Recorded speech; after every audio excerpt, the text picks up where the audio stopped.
Pearson ഇന്ന് ഈ പാലക്കാട് നടന്ന ഉപതെരഞ്ഞെടുപ്പിനെ വിശകലനം ചെയ്തുകൊണ്ട് മന്ത്രി മുഹമ്മദ് റിയാസ് പറയുന്നത് കേട്ടു. ഈ സർക്കാരിൻ്റെ വികസന പദ്ധതികൾക്കൊക്കെ അനുകൂലമായി കിട്ടിയ വോട്ടാണത്. മാധ്യമങ്ങളും പലരും അങ്ങനെ പലതുമൊക്കെ പ്രചരിപ്പിക്കും. അത്തരം പ്രചാരവേളകളൊക്കെ ജനം തള്ളിക്കളഞ്ഞു.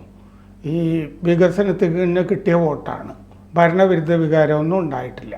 എനിക്ക് പക്ഷെ അങ്ങനെയല്ല തോന്നിയത്. പാലക്കാട് ഉപതെരഞ്ഞെടുപ്പ് വെച്ചിട്ട് ഭരണവിരുദ്ധ വികാരമാണ് ജനം പ്രകടിപ്പിച്ചിരിക്കുന്നത്. അത് ചേലക്കര കൊണ്ട് തടുക്കാൻ പറ്റില്ല. എന്താണെന്ന് വെച്ചാൽ ചേലക്കരയിൽ BJPക്ക് വോട്ട് കൂടിയിട്ടുണ്ട്. അപ്പോൾ ഭരണവിരുദ്ധ വികാരമല്ലേ അതിലും പ്രതിഫലിക്കുന്നത്. രാധാകൃഷ്ണൻ്റെ വോട്ട് കിട്ടിയിട്ടില്ലല്ലോ പ്രദീപിന്. അപ്പോൾ ഈ ഭരണവിരുദ്ധ വികാരം ഇല്ല എന്നുള്ള CPMൻ്റെ അഭിപ്രായത്തിനോട് പിയേഴ്സൺ യോജിക്കുന്നുണ്ടോ? അല്ല, ഭരണവിരുദ്ധ വികാരം എന്ന് പറയുന്നത് വളരെ ശക്തമാണ് കേരളത്തിൽ എന്ന് കരുതുന്ന ഒരാളാണ് ഞാൻ. കാരണം എന്തുകൊണ്ട് എന്ന് ചോദിച്ചാൽ, ഓരോരോ പ്രശ്നങ്ങളുണ്ടാകുന്ന സമയത്ത് ആ പ്രശ്നങ്ങളിലൊക്കെ എങ്ങനെ ജനങ്ങളെ വെറുപ്പിക്കാൻ പറ്റും, അതിന് ഗവേഷണം നടത്തുന്ന ആളുകളാണ് നമ്മുടെ പല മന്ത്രിമാരും, അതേപോലെ തന്നെ CPMൻ്റെ നേതൃത്വവും എന്നുള്ള കാര്യം നമുക്കറിയാവുന്നതാണ്. അങ്ങനെയാണ് ഭരണവിരുദ്ധ വികാരം ഉണ്ടാകുന്നത്. ജനങ്ങളുടെ പ്രശ്നങ്ങൾ പക്ഷേ തിരഞ്ഞെടുപ്പിലൊന്നും കാര്യമായിട്ട് ചർച്ചയ്ക്ക് വന്നതായിട്ട് എനിക്ക് തോന്നിയിട്ടില്ല. ജനങ്ങൾ നേരിടുന്ന ഒരുപാട് പ്രശ്നങ്ങളുണ്ടല്ലോ. ആ പ്രശ്നങ്ങൾ കാര്യമായ രീതിയിൽ പ്രതിപക്ഷമോ BJPയോ ഒന്നും തെരഞ്ഞെടുപ്പിൻ്റെ ഈ ഭൂമുഖത്ത് വെച്ച് ചർച്ച ചെയ്യാനായിട്ട് തയ്യാറാണ്. അവിടെ നടന്ന ചർച്ചകളൊക്കെ നീല ബാഗ് അങ്ങനത്തെ കാര്യങ്ങളൊക്കെ ആയിരുന്നു. പിന്നെ മറ്റേ സുപ്രഭാതത്തിലും സിറാജിലുമുള്ള മതസ്പർദ്ധ വളർത്തുന്ന പരസ്യം, അതായത് ജനങ്ങളുടെ പ്രശ്നങ്ങളല്ല യഥാർത്ഥത്തിൽ ഇതൊന്നും. അത് പറയുമ്പോൾ എനിക്ക് തോന്നുന്നത് എന്താണെന്ന് വെച്ചാൽ ഈ CPM സത്യത്തിൽ ഈ പലതരത്തിലും രാഹുൽ മാങ്കൂട്ടത്തിന്റെ വിജയത്തെ സഹായിച്ചു എന്നാണ് തോന്നുന്നത്. തീർച്ചയായിട്ടും അങ്ങനെയാണ്. മതസ്പർദ്ധ വളർത്തുന്ന പരസ്യവും മറ്റും നീല ബാഗിൻ്റെതും ഒക്കെയാണ്. കൃഷ്ണദാസ് അന്ന് മുന്നറിയിപ്പ് കൊടുത്താണ് ഈ ബാഗ് തിരിച്ചടിക്കും എന്ന് പറഞ്ഞാണ്. പിന്നെ വലിയ വിഭാഗീയത നടക്കുന്നൊരു സ്ഥലമാണ് അവിടെ CPMൻ്റെ അകത്ത്. കൃഷ്ണദാസ് വേറെ ഗ്രൂപ്പാണ്. സരിനെ കൊണ്ടുവന്നതിൽ ഒരു അഭിപ്രായമില്ല. സുരേഷ് ബാബു എന്ന് പറഞ്ഞ ജില്ലാ സെക്രട്ടറിയെ പറ്റിയും കൃഷ്ണദാസിന് വലിയ അഭിപ്രായമില്ല. CPM വോട്ട് മറിഞ്ഞിരിക്കാം. അതുപോലെ തന്നെ അതിന് സാധ്യതയുണ്ട്. അല്ല, എന്താണ് പാലക്കാട് തെരഞ്ഞെടുപ്പിൽ സത്യത്തിൽ CPM തെരഞ്ഞെടുപ്പ് പ്രഖ്യാപിക്കുന്നതിന് മുമ്പ് തന്നെ പരാജയപ്പെട്ടു. അതുകൊണ്ടാണ് P. സരിൻ പോലെയുള്ള ഒരു സ്ഥാനാർത്ഥിയെ അവരവിടെ അവതരിപ്പിച്ചത്. ഒരു പാർട്ടി, രാഷ്ട്രീയ പാർട്ടിയെ സംബന്ധിച്ചിടത്തോളം അവർ കൃത്യമായിട്ട് അവരുടെ നിലപാട് ഉയർത്തി മുന്നോട്ട് പോയാൽ മാത്രമാണ് അവർക്കൊപ്പം നിൽക്കുന്ന ആളുകൾ അവരുടെ ഒപ്പം ഉണ്ടാവുക. P. സരിന് ഒരു ദിവസം കാലത്ത് കയറി വരുമ്പോൾ അയാളെ സ്ഥാനാർത്ഥിയാക്കിയാൽ അത് അംഗീകരിക്കാനായിട്ട് CPM അണികൾക്ക് സാധാരണ രീതിയിൽ താല്പര്യം ഉണ്ടാകും. ചിലപ്പോൾ സരിൻ്റെ കൂടെ കുറേ കോൺഗ്രസ്സുകാരൊക്കെ വന്നിരിക്കാം. പക്ഷേ അതേപോലെ തന്നെ CPMൻ്റെ ഒരുപാട് ആളുകൾ വോട്ട് ചെയ്യാതിരിക്കുകയോ വരണമെന്നുണ്ടെങ്കിൽ തന്നെ ഈ അടിത്തട്ടിൽ പ്രവർത്തിച്ച പരിചയം വേണ്ടേ? തീർച്ചയായിട്ടും അത് വേണ്ടി വരും. അങ്ങനെ അല്ല, അതിപ്പോൾ സരിൻ്റെ കൂടെ ആര് വന്നു എന്നുള്ള ഒരു പ്രശ്നം പരിശോധിക്കുമ്പോഴാണല്ലോ വരുന്നത്. അത് ഭാര്യയുണ്ട്. അത് ചർച്ചയിലൊക്കെ വളരെ സജീവമായിരുന്നു എന്നുള്ള കാര്യം നമ്മൾ കണ്ട കാര്യമാണ്. പക്ഷേ ഇങ്ങനെയാണ് CPM ഇങ്ങനെ അല്ലല്ല തിരഞ്ഞെടുപ്പുകളൊക്കെ നേരിടാറ്. CPMന് അവിടെ നല്ല സാധ്യത ഉണ്ടായിരുന്നു. ഉപതെരഞ്ഞെടുപ്പാണ്. ആ ഉപതെരഞ്ഞെടുപ്പിൽ ഏറ്റവും ഊർജ്ജസ്വലനായിട്ടുള്ളൊരു ചെറുപ്പക്കാരനെ നിർത്തി അയാളെ പുതിയൊരു സ്ഥാനാർത്ഥിയാക്കി ഡെവലപ്പ് ചെയ്യിപ്പിക്കാനായിട്ടുള്ള പോസിബിലിറ്റി അവിടെ ഉണ്ടായിരുന്നു. ആ പോസിബിലിറ്റി ഒന്നും അവർ യൂട്ടിലൈസ് ചെയ്തില്ല എന്നാണ് പാലക്കാട് തിരഞ്ഞെടുപ്പിനെ സംബന്ധിച്ചിടത്തോളം നമുക്ക് തോന്നിയ ഒരു പ്രശ്നം. വോട്ട് പേഴ്സൻ്റെ ഒരു സ്ലൈറ്റ് ആയിട്ടുള്ള ഒരു ഇൻക്രീസ് അതിനകത്ത് ഉണ്ടായിട്ടെന്നുള്ളത് ശരിയാണ്. അതവർക്ക് ആശ്വസിക്കാവുന്നതാണ് ശരിക്കും പറഞ്ഞാൽ. കാരണം അതിൻ്റെ പുറത്ത് പറയാം. അതിലുള്ള പ്രശ്നം എന്താണെന്ന് വെച്ചാൽ അവിടെ പോളിംഗ് കൂടിയിട്ടുണ്ട്. പോളിംഗ് കൂടുമ്പോൾ എല്ലാവർക്കും വോട്ടിന്റെ എണ്ണത്തിൽ കൂടുതലും. അതെ, പക്ഷേ BJP അതിനകത്ത് പുറകിലേക്ക് പോയി എന്നുള്ള പ്രശ്നമുണ്ട്. BJPയുടെ വോട്ടുകൾ അവിടെ ഇവിടെയൊക്കെ ആയിട്ട് ശിഥിലമായി പോകുന്ന സന്ദീപ് വാര്യർ അതിനകത്തിട്ട് കൊല്ലിട്ടിളക്കിയതിൻ്റെ ഫലമായിട്ടുള്ള മാറ്റങ്ങളൊക്കെ അതിനകത്ത് ഉണ്ടാകാം. അങ്ങനെ പല തരത്തിലും ഈ പാലക്കാട് തെരഞ്ഞെടുപ്പ് വിവാദ തെരഞ്ഞെടുപ്പ് മാത്രമായിട്ടാണ് നമുക്ക് തോന്നിയിട്ടുള്ളത്. പക്ഷേ രാഷ്ട്രീയ തെരഞ്ഞെടുപ്പായിട്ട് നമുക്കതിനെ വിലയിരുത്താൻ. അങ്ങനെയാണെങ്കിൽ എനിക്ക് വേറൊരു ചോദ്യമുണ്ട്. അവിടെ ഭരണവിരുദ്ധ വികാരം ശരിക്കും പ്രകടിപ്പിക്കണം എന്നുണ്ടെങ്കിൽ ഭരണത്തിലുള്ള വീഴ്ചകൾ, അതിന്റെ വികസനം, ഇതൊക്കെ അവിടെ ചർച്ചയാകണമായിരുന്നു. അത് പക്ഷേ ദിവസം പറഞ്ഞ ശരിയാ, അതല്ലായിരുന്നു അവിടെ ചർച്ച. ആ ഭരണത്തിനെ പറ്റിയിട്ടുള്ള ചർച്ച വഴിമാറ്റാനുള്ള പണിയാണ് CPM എടുത്തത്. അതിൽ വിജയിച്ചു. അത് ശരിയാണ്. അതിലവർ വിജയിച്ചു. അതൊക്കെ പക്ഷേ ഒരുതരം വൃത്തികെട്ട രാഷ്ട്രീയമായിട്ട് നമുക്ക് വിലയിരുത്താനായിട്ട് കഴിയുള്ളൂ. കാരണം യഥാർത്ഥത്തിൽ ഈ രാഷ്ട്രീയം എന്ന് പറയുന്നത് ജനങ്ങളെ സംബന്ധിക്കുന്ന പ്രശ്നങ്ങളാണ്.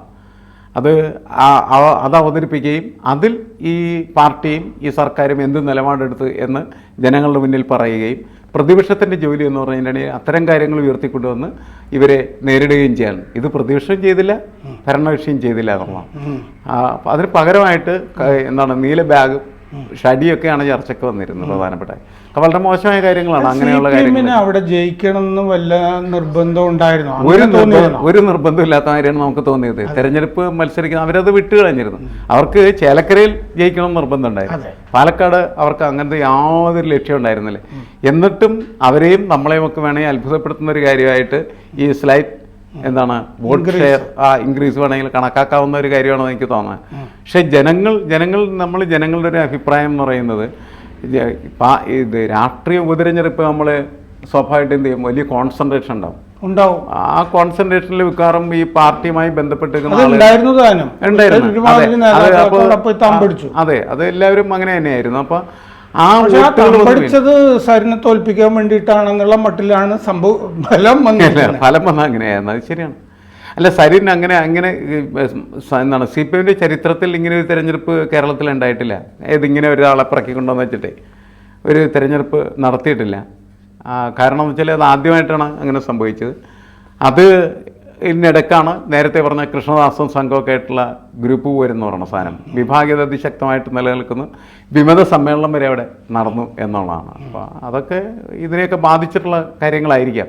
പക്ഷേ യഥാർത്ഥത്തിൽ ഒരു തെരഞ്ഞെടുപ്പിൽ അവതരിപ്പിക്കപ്പെടേണ്ട രാഷ്ട്രീയ വിഷയങ്ങൾ ഭരണകക്ഷിയോ അതുപോലെ തന്നെ പ്രതിപക്ഷമോ അവതരിപ്പിക്കപ്പെടാതെ പോയിട്ടുള്ളൊരു തെരഞ്ഞെടുപ്പ് കൂടിയായിട്ട് ഇതിനെ നമുക്ക് വിലയിരുത്തേണ്ടത്.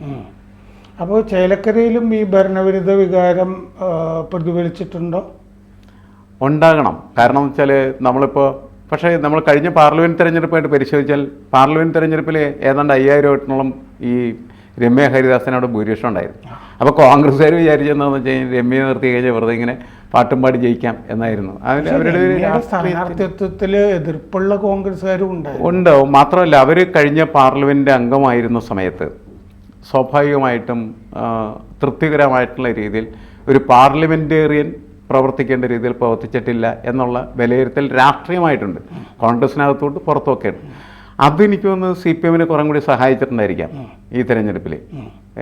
അതുകൊണ്ടാണ് ഈ ഭരണവിരുദ്ധ വികാരത്തിൻ്റെ വോട്ട് ഷിഫ്റ്റ് ചെയ്ത് കോൺഗ്രസിന് കിട്ടുന്നതിന് പകരം അത് BJPയിലേക്ക് പോയത്. ഈ K രാധാകൃഷ്ണൻ ഫാക്ടർ ഉണ്ട്. എന്താണെന്ന് വെച്ചാൽ K രാധാകൃഷ്ണന് പാർലമെൻറ്റിലേക്ക് പോകാൻ ഒരു താല്പര്യം ഉണ്ടായിരുന്നില്ല.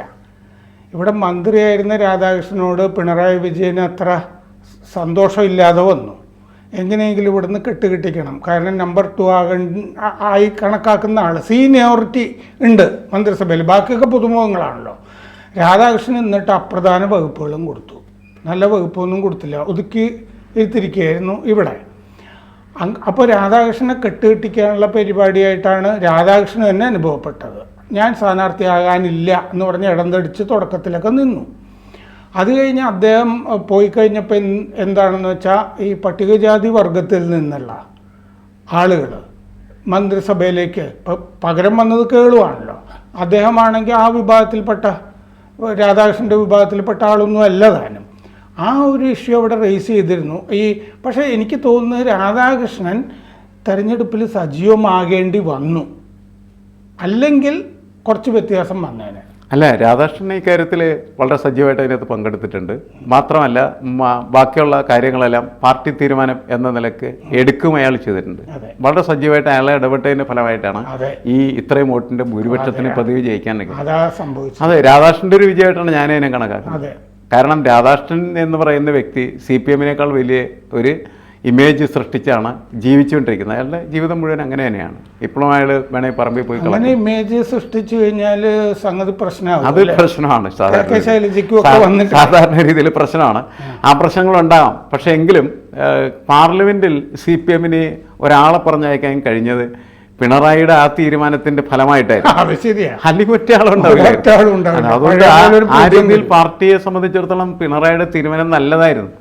അല്ലെങ്കിൽ ഒറ്റ ആളും കേരളത്തിൽ ജയിക്കില്ല. ഇവിടെ ജയിച്ചത് CPM അല്ല ശരിക്കും, അവിടെ രാധാകൃഷ്ണനാണ് അവിടെ ജയിച്ചത് പാർലമെന്റിലേക്ക്. അപ്പോൾ ആ രാധാകൃഷ്ണൻ്റെ ഇമേജ് എന്ന് പറയുന്നത് അയാളൊരു ഇടതുപക്ഷ രാഷ്ട്രീയം സമ്പൂർണ്ണമായിട്ട് അദ്ദേഹത്തിൻ്റെ ജീവിതത്തിൽ നടപ്പിലാക്കി മുന്നോട്ട് പോകുന്നു എന്നുള്ളതാണ്. ആ രാധാകൃഷ്ണൻ അവിടെ നിന്ന് പ്രവർത്തിച്ചതിൻ്റെ ഫലമായിട്ടാണ് ഇപ്പോൾ നല്ല രീതിയിൽ വിജയിക്കാനായിട്ട് CPM കഴിഞ്ഞാൽ. രാധാകൃഷ്ണനും ആത്മകഥ എഴുതേണ്ടി വരുമോ? എല്ലാവരും ആത്മകഥ എഴുതണം എങ്ങനെയാണെന്ന് വെച്ചാൽ ഈ എന്താണ് പറയാനായിട്ട് നേരിട്ട് പറയാനായിട്ട് പറ്റാതെ വരുന്ന സമയത്ത് ഇപ്പോൾ ആളുകൾ കണ്ടെത്തുന്നൊരു മാർഗമാണ് ആത്മകഥ എന്ന് പറയുന്നത്. എന്തായാലും EP-യുടെ കഥ ഇനി എന്നാണ് പുറത്തു വരുന്നത് എന്നുള്ളത് നമുക്ക് കാത്തിരുന്ന് കാണാം എന്നാണ് എനിക്ക് തോന്നുന്നത്. ആത്മകഥ എന്നുള്ള പറഞ്ഞു വരുന്നതിൻ്റെ അകത്ത് ഈ ജീവിതകഥയൊന്നുമല്ല വരുന്നത്. അവർക്ക് പാർട്ടിയിൽ നിന്ന് നേരിട്ട് ഒരുപാട് ദുരനുഭവങ്ങളും അല്ല, വേറെ കുറേ അഭിപ്രായങ്ങൾ. P. ജയരാജൻ്റെ ഒക്കെ ആത്മകഥയിൽ അങ്ങനെയാണ്, EP ജയരാജൻ്റെ ഇതിലും വന്നിടത്തോളം അങ്ങനെയാണ്. അതെ അതെ, അദ്ദേഹത്തിനെ ഒതുക്കിയതാണ് ഇടതു മുന്നണി, അങ്ങനെ രാഷ്ട്രീയ അഭിപ്രായം. അതായത് ഈ പുതിയ കാലത്തെ CPM രാഷ്ട്രീയത്തിൻ്റെ പ്രത്യേകത എന്ന് പറയുന്നത് ചിലരെ ഒതുക്കുക, ചിലരെ ഉയർത്തുക എന്ന തരത്തിൽ മാറിക്കഴിഞ്ഞിരിക്കുന്നു. അതിൻ്റെ പ്രതിഫലനങ്ങളാണ് ആത്മകഥകളിലൂടെ ഇപ്പോൾ പ്രകടമാക്കപ്പെട്ടുകൊണ്ടിരിക്കുന്നതെന്ന് വെച്ചാൽ അത് ഒരു നമ്മുടെ ഈ രാഷ്ട്രീയത്തിൻ്റെ രീതി മാറ്റങ്ങളാണ്. ഈ ആത്മകഥ എന്നുള്ളതിന് പകരം ആത്മകഥനം എന്ന് പറയേണ്ട വിധത്തിലാണ് ഇപ്പോൾ വരുന്നത്. അതൊന്നും വരുന്നു, അങ്ങനെ വരാൻ സാധ്യത കൂടുതലാണ്. കാരണം EP-യുടെ പുറത്തു വന്ന കാര്യങ്ങളെല്ലാം അങ്ങനെയാണ്. പക്ഷേ EP-നെ അവർ പറ്റിച്ചാണ്. എന്താണ് ആ രഘു എന്ന് പറഞ്ഞ ഒരു ദേശം അറിയാമെന്ന് എനിക്ക് തോന്നാണല്ലേ, രഘുനാഥ് എന്നല്ലേ അയാളുടെ പേര്. അവൻ പറ്റിച്ചതാണെന്നാണ് ഞാൻ അറിഞ്ഞത്. പാർട്ടി ആവശ്യപ്പെട്ടിട്ട് ശരിക്കും അതെന്താണെന്ന് വെച്ചാൽ ഇപ്പോൾ ഈ പോലീസുകാർ ചോദ്യം ചെയ്തപ്പോൾ DC ബുക്സിലെ ജീവനക്കാർ പറഞ്ഞിരിക്കുന്നത് കരാറില്ലായിരുന്നു എന്നാണ്. ഒരു ധാരണ മാത്രമായിരുന്നു. അല്ല, കരാറില്ലാതെ ഒരു സാധനം അവരൊന്നും ഇറക്കില്ല എന്നുള്ള കാര്യം നമുക്കറിയാം. അപ്പോൾ പിന്നെ അത് ഇവരെ രക്ഷിക്കാൻ വേണ്ടിയിട്ട് അവർ പറഞ്ഞത് മാത്രമേ ഉള്ളൂ. എന്തായാലും രാഷ്ട്രീയം എന്ന് പറയുന്നത് ഇത്തരത്തിൽ കുത്തഴിഞ്ഞതും വൃത്തികെട്ടതുമായി മാറിക്കൊണ്ടിരിക്കുകയാണ് ചെയ്യുന്നത്. അപ്പോൾ നമുക്ക് ഇത്തരം കാര്യങ്ങൾ വിലയിരുത്തുന്ന സമയത്തും ആ വിഷയങ്ങൾ പറയാതെ അതിൽ വിലയിരുത്തിയിട്ട് കാര്യമില്ല എന്നാണ് എനിക്ക് തോന്നുന്നത്. ഈ ഭരണവിരുദ്ധ വികാരം എന്ന് പറയുന്നത് എന്താണ് എന്ന് മുഹമ്മദ് റിയാസിനോട് നമ്മൾ ചോദിക്കേണ്ട ഒരു ആവശ്യമുണ്ട്. കാരണം ഒരു സർക്കാരിനെ കുറിച്ച് ജനങ്ങൾ നല്ലതല്ലാത്തതായിട്ടുള്ള കാര്യങ്ങൾ പറയാൻ തുടങ്ങുമ്പോഴാണ് അത് ഭരണവിരുദ്ധ വികാരമായിട്ട് വരുന്നത്.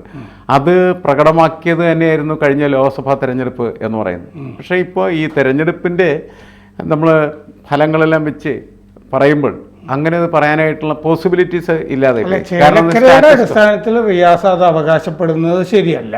കെ രാധാകൃഷ്ണൻ അവകാശപ്പെട്ട പിന്നെ ശരിയാണ്. അതെ, അത് ആ വ്യക്തികളുടെ പ്രശ്നങ്ങളാണ്. കാരണം മുഹമ്മദ് റിയാസിനൊക്കെ എതിരായിട്ട് നല്ല അഭിപ്രായങ്ങൾ ആളുകളുടെ ഇടയിലുള്ളതിൻ്റെ പേരിൽ അദ്ദേഹം അത് പറയാതിരിക്കണമാണ് ബുദ്ധി എന്നാണ് എനിക്ക് തോന്നുന്നത്. പക്ഷേ നമ്മൾ തെരഞ്ഞെടുപ്പ് സ്റ്റാറ്റസ് കോ വെച്ച് പരിശോധിച്ചാൽ നിലവിലുണ്ടായിരുന്ന സംവിധാനം അങ്ങനെ തന്നെ നിന്നു എന്ന് മാത്രമേ ഉള്ളൂ. കാരണം എന്ന് വെച്ചാൽ പാലക്കാട് കോൺഗ്രസ് ജയിച്ചു, ചേലക്കരയിൽ CPM ജയിച്ചു, വയനാട്ടിൽ കോൺഗ്രസ് ജയിച്ചു. അപ്പോൾ സ്വാഭാവികമായിട്ടും എന്താണ് ഭരണവിരുദ്ധ വികാരം എന്ന് ചോദിക്കാനുള്ള ഒരു അവകാശം അവർക്കുണ്ട്. ശരിക്കും ഈ മറ്റ് ഷാഫി പറമ്പലിനേക്കാൾ വലിയ ഭൂരിപക്ഷം ഷാഫിക്ക് 4000 വോട്ട് മാത്രമായിരുന്നു ഉണ്ടായിരുന്നത്. ഇത് 18,000 എന്ന് പറയുമ്പോൾ വലിയ ഇൻക്രീസ് വന്നില്ലേ? അതല്ലേ ഭരണവിരുദ്ധ വികാരം. അതങ്ങനെ പറയാം. പക്ഷേ കഴിഞ്ഞ തവണ മത്സരിച്ച് E. ശ്രീധരനായിരുന്നു. അപ്പോൾ E. ശ്രീധരനോട് നമ്മൾ മറ്റേ ഇവരെ അക്യൂറ്റ് ചെയ്യുന്നതിൽ കഥയില്ല എന്ന് എനിക്ക് തോന്നുന്നു. കാരണം വ്യക്തികൾക്കൊക്കെ ഒരു പ്രാമുഖ്യവും പ്രാധാന്യവും ഉണ്ട് എന്ന് അതുകൂടി ഈ തെരഞ്ഞെടുപ്പിലൂടെ പ്രകടമാകുന്ന പാർട്ടി മാത്രമല്ല. വെറുതെ പാർട്ടി എഴുതി ബോർഡ് വെച്ച് കഴിഞ്ഞാൽ വോട്ട് കിട്ടണമെന്നില്ല. വ്യക്തിയുടെ പ്രാഗൽഭ്യത്തിനും അതുപോലെ പ്രശസ്തിക്കും ഒക്കെ വലിയ അംഗീകാരമുണ്ട്. സുരേഷ് ഗോപിയുടെയൊക്കെ വിജയം നമ്മൾ അങ്ങനെ തന്നെ കണ്ടാൽ മതി.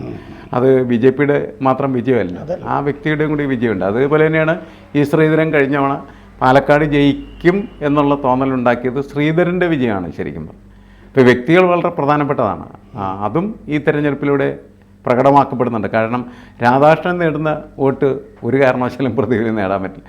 രാധാകൃഷ്ണൻ ഇങ്ങനെ ഒപ്പം നിന്നില്ലായിരുന്നെങ്കിൽ ഈ ഭൂരിപക്ഷവും പ്രദീപിന് കിട്ടാൻ സാധ്യതയില്ല എന്നാണ് ഞാൻ കരുതുന്നത്. ശരി, അതിൻ്റെ കാരണം ഈ വ്യക്തിപരമായിട്ടുള്ള ഓരോ വിലയിരുത്തലുണ്ട് മനുഷ്യൻ്റെ, അതിൻ്റെ പ്രാധാന്യമുണ്ട് അതിൻ്റെ. ശരി, കൂടുതൽ വാർത്തകളും വിശേഷങ്ങളും നിങ്ങളിലേക്ക് എത്താൻ ABC മലയാളം സബ്സ്ക്രൈബ് ചെയ്യുക, ബെൽ ബട്ടണും അമർത്തുക.